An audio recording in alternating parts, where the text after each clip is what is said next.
final farewell to North Korea's dear leader. The funeral of Kim Jong Il is set to get underway in the capital, Pyongyang. Hundreds of thousands are expected to brave freezing temperatures to pay their last respects. And Kim Jong Un steps up to fill his father's shoes. The relatively inexperienced 20-something's been hailed as North Korea's supreme commander. But is he up to the task? And Arab League observers arrive in Syria's besieged city of Homs. There to greet them were tens of thousands of protesters, angered by a lack of international support.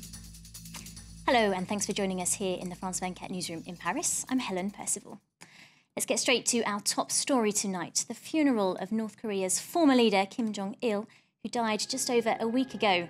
Preparations are underway in the capital, Pyongyang, and now I'm joined in the studio by Juliette Moyo, a North Korean specialist and journalist at The Review, and an author of a book of North Koreans who fled their country. Thank you for being here, Juliette.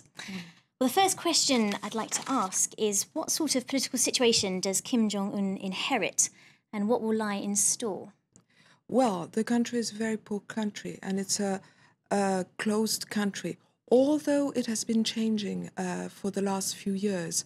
So, but you should know that Kim Jong-un has been next to Kim Jong-il for the last 3 years. So he is young, but he's somewhat trained. He came back from Europe in 2007, and since that time he studied at the university, and he was part of the government. So he's not completely a new leader. So he'll have to deal with a blocked country, a very poor country, with no protests at all.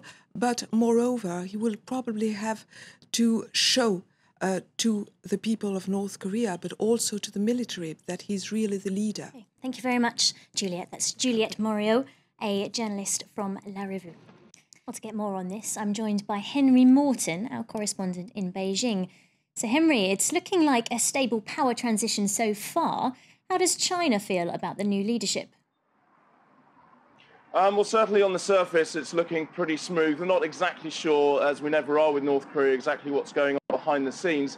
But the key thing here for the Chinese is stability, is maintaining some sort of continuation of what's been going on before in North Korea. The Chinese extremely anxious about any kind of instability on the Korean peninsula. They share a border, of course, with North Korea, extremely worried about any potential refugees that could be flooding across that border should any tensions rise within North Korea. Okay, thanks, Henry. That was Henry Morton speaking to us from Beijing.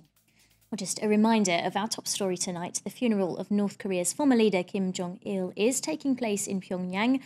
As we get it, we'll bring you the live pictures along with the latest analysis from our correspondents who are there following things on the ground. That's all from us for now. We'll be back with more news for you in 20 minutes.